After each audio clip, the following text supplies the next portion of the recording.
Hello বন্ধুরা, বেশ কয়েক সপ্তাহ আগেই ইন্দোনেশিয়াতে রিয়েলমি তাদের নতুন একটি স্মার্টফোন রিয়েলমি 7i লঞ্চ করে দিয়েছে এবং এই স্মার্টফোনটি কিন্তু নেক্সট মান্থেই ইন্ডিয়াতে লঞ্চ হতে চলেছে।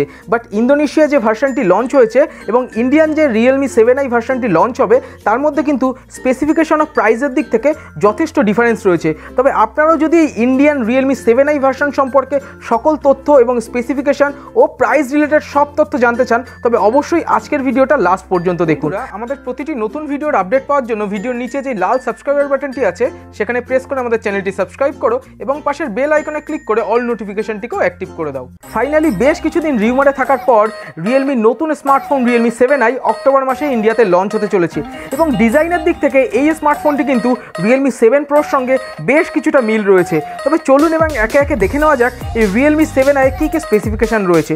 সবার শুরুতেই যদি ডিসপ্লে বা ফ্রন্ট সাইডের কথা বলা যায় তবে এখানে কিন্তু আমরা পেয়ে যাব 6.5 ইঞ্চির একটি এইচডি প্লাস ডিসপ্লে এবং এখানে কিন্তু আমরা কর্নিং গরিলা গ্লাসের সাপোর্টও দেখতে পারবো। এছাড়াও পেয়ে যাব আমরা 90 হার্জ রিফ্রেশ রেট।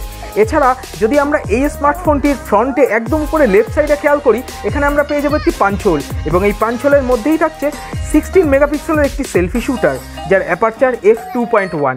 এরপরে যদি এর ব্যাক ডিজাইনের কথা বলা যায় এখানে কিন্তু আমরা প্লাস্টিক ব্যাক ডিজাইন দেখতে পারবো যেখানে থাকছে 3D গ্লসি ডিজাইন এবং এখানে আমরা রেক্ট্যাঙ্গুলার শেপের মধ্যে কোয়াড ক্যামেরা সেটআপ দেখতে পারবো উইথ ফ্ল্যাশ এবং ব্যাক সাইডেই আমরা পেয়ে যাব ফিজিক্যাল ফিঙ্গারপ্রিন্ট সেন্সর এবং ব্যাক ডিজাইনের দিক থেকেও কিন্তু 7 প্রোর সঙ্গে যথেষ্ট মিল রয়েছে রিয়েলমি 7i। এরপর রেয়ার ক্যামেরা স্পেসিফিকেশনের কথা বললে এখানে আমরা মেন সেন্সরটি পেয়ে যাব 64 মেগাপিক্সেল যার অ্যাপারচার f1.8।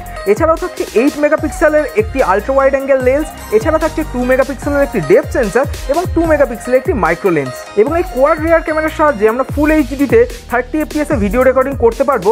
এছাড়াও এখানে আমরা HDR mode, panorama mode, night mode, এছাড়াও আমরা এখানে ইমেজ স্টেবিলাইজেশনের সুবিধাও দেখতে পারবো। মোটামুটি একটি লো রেঞ্জের স্মার্টফোন হওয়া সত্ত্বেও রিয়েলমি 7i এ কিন্তু আমরা পারফরমেন্সের দিক থেকে কোনো রকম কোনো কম্প্রোমাইজ দেখতে পারবো না, কারণ এখানে আমরা পেয়ে যাব কোয়ালকম স্ন্যাপড্রাগনের 662 প্রসেসর যা একটি 11 ন্যানোমিটার বেসড অক্টাকোর প্রসেসর এবং এখানে আমরা জিপিইউতে দেখতে পারবো অ্যাড্রিনো 610। এখানে যদিও আপনারা হাই এন্ড গেমিং করতে পারবেন না বাট অ্যাসফল্ট, ফ্রি ফায়ারের মতো গেম আপনারা মিডিয়াম সেটিংসে খুব ভালোভাবেই স্মার্টফোনটিতে খেলতে পারবেন।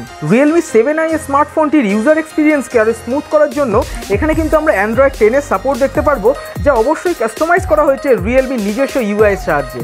এরপর কানেক্টিভিটির কথা বললে রিয়েলমি 7i স্মার্টফোনটিতে আমরা পেয়ে যাব ডেডিকেটেড সিম কার্ড স্লট, অর্থাৎ দুটি সিম এবং একটি মাইক্রোএসডি কার্ড আমরা একই সাথে ইউজ করতে পারবো। এছাড়াও এখানে থাকছে dual band wifi, Bluetooth 5.0 support. এছাড়াও আমরা এখানে 3.5mm অডিও জ্যাক এবং চার্জিংয়ের জন্য পেয়ে যাব টাইপ সি চার্জিং পোর্ট। একটি লো রেঞ্জের স্মার্টফোন হওয়া সত্ত্বেও রিয়েলমি 7i স্মার্টফোনটিতে কিন্তু আমরা 5000 মিলিঅ্যাম্পিয়ারের ব্যাটারি দেখতে পারবো যেখানে থাকছে 18 ওয়াট ফাস্ট চার্জিংয়ের সাপোর্ট এবং ইনবক্সে আমরা 18 ওয়াটের ফাস্ট চার্জারও পেয়ে যাব। রিয়েলমি 7i স্মার্টফোনটিতে কিন্তু আমরা মোটামুটি সব রকম সেন্সরই দেখতে পারবো যেমন accelerometer, gyroscope, proximity sensor, compass এবং রেয়ারে আমরা অবশ্যই ফিজিক্যাল ফিঙ্গারপ্রিন্ট সেন্সরও পেয়ে যাব। অ্যাট লাস্ট প্রাইস ও ভেরিয়েন্টের কথা বললে ইন্দোনেশিয়াতে এই স্মার্টফোনটি মূলত একটি ভেরিয়েন্টেই লঞ্চ করেছিল 8GB র্যাম ও 128GB ইন্টারনাল স্টোরেজ, বাট ইন্ডিয়াতে আমরা এই স্মার্টফোনটি দুটি ভেরিয়েন্টে দেখতে পারবো 4GB র্যাম ও 64GB ইন্টারনাল স্টোরেজ এবং 8GB র্যাম ও 128GB ইন্টারনাল স্টোরেজ এবং এই কারণেই এই স্মার্টফোনটির প্রাইস ইন্দোনেশিয়ান প্রাইস থেকে কিন্তু যথেষ্ট কম হতে চলেছে, কারণ এই স্মার্টফোনটির প্রাইস অ্যারাউন্ড 10 থেকে 12,000 টাকার মধ্যেই আমরা ইন্ডিয়াতে পেয়ে যাব। তো বন্ধুরা আপনারা এই প্রাইস রেঞ্জের মধ্যে রিয়েলমি 7i স্মার্টফোনটিকে প্রেফার করছেন কিনা নিচে কমেন্টে আমাকে অবশ্যই জানাবেন এবং ভিডিওটিতে অবশ্যই একটি লাইক করবেন এবং ভিডিওটি আপনার বন্ধুদের সঙ্গে শেয়ার করতে ভুলবেন না। দেখা হবে আবারও একটি নতুন মজার টেক ভিডিওতে, তত সময় ভালো থাকবেন, সুস্থ থাকবেন।